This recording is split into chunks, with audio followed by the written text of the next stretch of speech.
Hi friends, இன்றைக்கி ஒரு mini vlog பார்க்கலாமா? இன்றைக்கி நம்ம வீட்டில் மார்னிங் டிஃபன் வந்து மேகி தான் பண்ணியிருந்தோம்.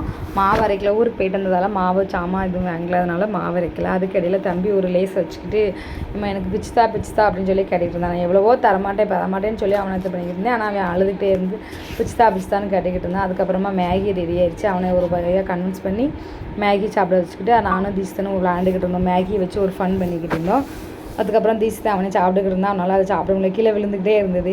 அதனால் நானே அவனுக்கு ஊட்டி விட்டுக்கிட்டு இருந்தேன். அதுக்கப்புறமா தண்ணி வந்துருந்தது, சோப் போட்டு வாஷ் பண்ணி வச்சுருந்தேன்னா அந்த ட்ரெஸ்லாம் சரி காய போட்டு வந்துருவோம் வெயிலோட அப்படின்னு சொல்லிட்டு போய் துணியை காய போட்டு வந்தாச்சு. அதுக்கப்புறம் நமக்கு இன்றைக்கி லஞ்சு வந்து வீட்டில் பழைய சோறு தான். நேற்று நிறையா பொங்கியாச்சு, அது மிச்சம் இருந்தது.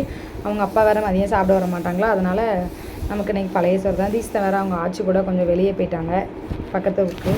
அதனால் அவனுக்கு மட்டும் அப்படின்னால அவங்க ஆச்சிட்டு வாங்கி ஏதாவது சாப்பாடு பண்ணிக்கலாம் அப்படின்னு சொல்லிட்டு நமக்கு மட்டும் இன்றைக்கி பழைய சோறு நல்லா தயிர் ஊற்றி உப்பு போட்டு நல்லா அந்த வெயிலுக்கு ஏறாமல் பழைய சோறு சாப்பிட்டாச்சு. அதுக்கப்புறம் தீசித்தன் வந்துட்டு அவனுக்கும் சாப்பாடை ஊட்டி விட்டுட்டு அவ்வளோதான் முடிஞ்சது. நம்மளும் இனிமேல் மொபைலை பார்த்துட்டு படுத்து தூங்க வேண்டியது.